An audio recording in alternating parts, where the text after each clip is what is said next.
কৃষ্ণমন্ডলকে নিয়ে যতই চিৎকার করুন, নাম কাটতে দেব না, এদের নাম থাকতে দেব না। আপনাকে পরিষ্কার বলছি, বিজেপি আমরা we are the only opposition in Bengal.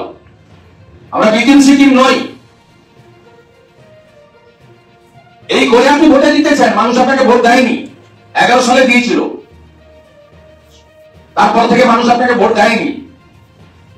19 সাল থেকে 21, 24 কোন ইলেকশনে আপনি ভোট পাননি। আপনি এই 7 দফার সুযোগ নিয়ে এই ভুয়া ভোটার মুর্শিদাবাদের লোককে এনে ভবানীপুরে ভোট দিয়েছেন, ভবানীপুরের লোককে নিয়ে গিয়ে খড়দায় ভোট দিয়েছেন, খড়দার লোককে নিয়ে গিয়ে বসিরহাটে ভোট দিয়েছেন, রোটেশনে করিয়েছেন। এবং আমরা ক্রমশ আপনাদেরকে এই ভুয়া ভোটারের তালিকা ক্রমশই আমরা প্রকাশিত করতে থাকবো। আর এই দুটো কপি পাবলিক ডোমেনে আনার জন্য ফটোকপিও নিয়ে যান, আর বিজেপি মিডিয়া সেলে পোস্টও আমরা করে দিচ্ছি, নিন। সুনীলদা, একটা কালীগঞ্জ বিধানসভাতে দেখা যাচ্ছে হাজার হাজার নাম কাটা পড়ে, 6000 নাম কাটা পড়েছে, 6000 নাম কাটা পড়ে, 3500 ডেথ ছিল। তাহলে গোটা রাজ্যে মোট আনুমানিক কত এরকম ফেক ভোটার রয়েছে বলে অনুমান আপনাদের? না, কাগজে যা আসছে বিহারে যদি 52 লাখ হয়, তো এইখানে তো তা ডবল হবে, 1 কোটির বেশি হওয়া উচিত, 1,25,00,000।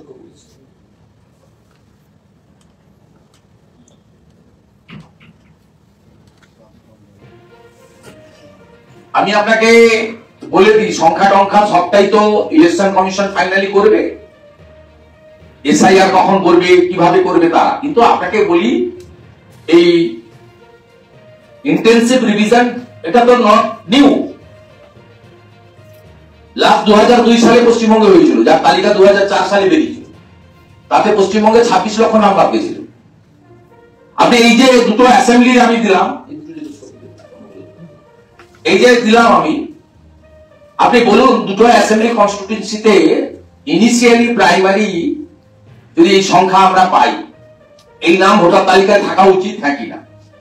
আমরা তো বলছি যে বাংলাদেশ থেকে ধর্মীয় কারণে যারা এসেছেন তারা শরণার্থী, তারা অনুপ্রবেশকারী নন। শরণার্থীদের নাম বাদ যাবে না, যত ভয় দেখালো। আর ওনার যে ঢোল বাজানো মিডিয়ার একটা অংশ প্রচার করুক, কোনো ফায়দা হবে না। নাম বাদ যাবে কাদের? রোহিঙ্গাদের, বাংলাদেশি মুসলমান অনুপ্রবেশকারী, মৃত, ডুপ্লিকেট এন্ট্রি এবং ফেক, যার তালিকা বালিপুর পূর্ব এবং ময়না আজকে এখানে আমি প্রকাশিত করলাম। এটা কন্টিনিউয়াস চলবে যতক্ষণ না first week of January final voter list বেরোচ্ছে। কন্টিনিউয়াস চলবে, প্রত্যেক দিন হবে। এবং আমি আবার হুঁশিয়ারি দিচ্ছি, এই দুজন ইআরও যারা ডিএমডিসি, যারা প্রমোটি ডাব্লিউবিসিএস, যারা এসডিও র্যাঙ্কের নয়, তাদেরকে করার জন্য সরকারের বিরুদ্ধে ব্যবস্থা ইলেকশন কমিশন নিয়ে। কারণ মমতা ব্যানার্জি সংবিধানটাও পড়েননি, তিনি একটা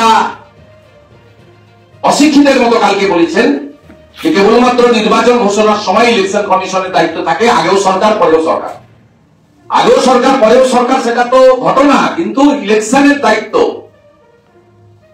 কোন সরকারের নয়, ইলেকশন কমিশনের। ভারতের সংবিধানের আর্টিকেল যে আছে তার 324 থেকে 329।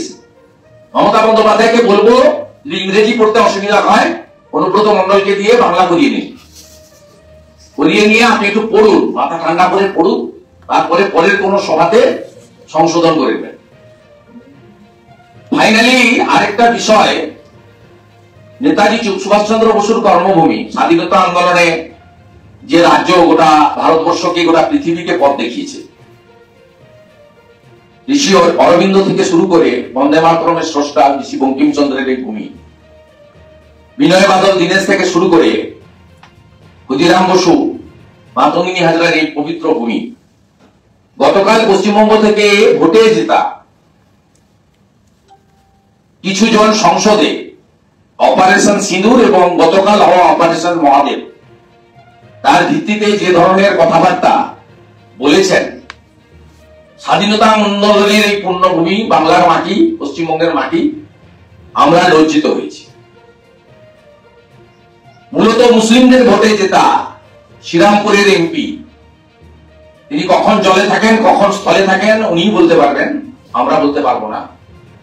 তিনি কালকে আজাদ কাশ্মীর ঘোষণা করেছেন। মহুয়া মৈত্র বলেছেন বাংলাদেশে যাওয়াই বা থাকাই ভালো। খুব লজ্জা লাগে কৃষ্ণনগরের রানীমা, কৃষ্ণনগরের মহারাজা ডক্টর শ্যামাপ্রসাদ মুখার্জি লড়াই করে নদিয়া জেলার একটা বড় অংশ বাংলাদেশ থেকে বের করে এনেছিলেন 1947 সালে। তাই নদিয়া জেলার একটা বড় অংশে স্বাধীনতা দিবস 15ই আগস্ট পালিত হয় না, 17ই আগস্ট পালিত হয়। লজ্জা লাগে যে বিধানসভার আমি সদস্য, সেই বিধানসভার একজন সদস্যা তিনি মালদাতে কালকে প্রকাশ্যে বলছেন যে জঙ্গিরা পর্যটকদেরকে ভালোবাসে, খুন করতে পারে না। ভারতীয় জনতা পার্টি এই ধরনের সাংসদ বিধায়কদের এই আচরণকে মনে করে রাষ্ট্রবিরোধী আচরণ, জঙ্গিবাদ, বিচ্ছিন্নতাবাদী শক্তি, নিরীহ শান্তিপূর্ণ নাগরিকদের ধর্ম দেখে নিষ্পাপ হিন্দুদেরকে যারা খুন করেছে তাদের স্ত্রী এবং পুত্র মহিলাদের সামনে তাদের সমর্থনে যারা দাঁড়ায় তারা আর যাই হোক ভারত প্রেমী হতে পারে না। আমি এদেরকে অনুরোধ করব বিলম্বে আপনাদের যদি বাংলাদেশ ভালো লাগে ওখানে চলে যেতে পারেন। যদিও মোল্লা ইউনুস যা, খালা মমতাও তা, এটা সবাই জানে, আমরা এর নিন্দা করি। আপনারা শুনলেন শুভেন্দু অধিকারীর বক্তব্য। তিনি জানালেন কোনো রকম ভাবেই ভুয়ো ভোটার দিয়ে ভোট করিয়ে মুখ্যমন্ত্রী ক্ষমতায় আসতে পারবেন না। মাননীয় ভুয়ো ভোটারের জোরেই বারংবার ক্ষমতায় এসেছেন, বক্তব্য শুভেন্দু অধিকারী। এবার দেখার বিষয় ভোটার লিস্টে কাদের নাম থাকছে ও কাদের নাম বাদ যাচ্ছে এবং আগামী 26-এর ভোটে এর প্রভাব কতটা পড়বে সেটাই এখন দেখবার বিষয়।